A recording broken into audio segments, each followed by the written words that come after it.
Welcome to Tom tactics. आज हम M Laxmikant का चैप्टर 27 जुडिशियल रिव्यू न्यायिक समीक्षा कवर करेंगे। पहली हेडिंग है ओरिजिन और कॉन्स्टिट्यूशनल बेस। जुडिशियल रिव्यू का सिद्धांत सबसे पहले यूएसए में 1803 के मार्बरी वर्सेस मेडिसन केस में विकसित हुआ था। भारत के संविधान में जुडिशियल रिव्यू फ्रेज का इस्तेमाल कहीं भी स्पष्ट रूप से नहीं किया गया है, लेकिन संविधान के कई आर्टिकल्स जैसे आर्टिकल 13, 32, 136, 226 मिलकर न्यायपालिका को ये शक्ति देते हैं। इनमें सबसे अहम है आर्टिकल 13, जो साफ कहता है कि कोई भी ऐसा कानून जो फंडामेंटल राइट्स को छीनेगा या कम करेगा वो वॉइड होगा। दूसरी हेडिंग है scope, India versus USA. Bharat में सुप्रीम कोर्ट के जुडिशियल रिव्यू का दायरा अमेरिकन सुप्रीम कोर्ट से कम नैरोअर है। ऐसा क्यों? क्योंकि अमेरिकन संविधान ड्यू प्रोसेस ऑफ लॉ का पालन करता है, यानी वहां कोर्ट ये भी चेक करता है कि कोई कानून फेयर एंड रीजनेबल है या नहीं। लेकिन भारतीय संविधान article 21 procedure established by law का पालन करता है, यानी अगर सरकार ने कानून बनाने के सही प्रोसीजर को फॉलो किया है तो कोर्ट उस कानून को सिर्फ इसलिए रद्द नहीं कर सकता क्योंकि वो उसे अनुचित लगता है। तीसरी heading the 9th schedule.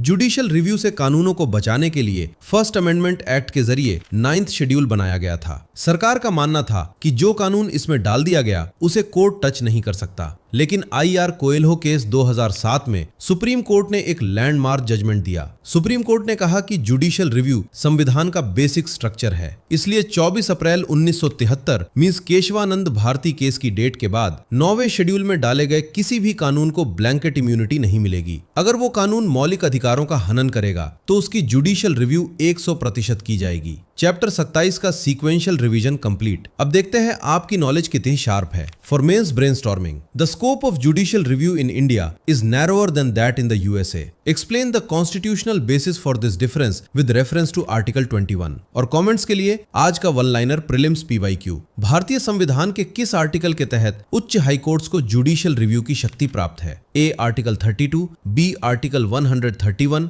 C article 226, D article 143।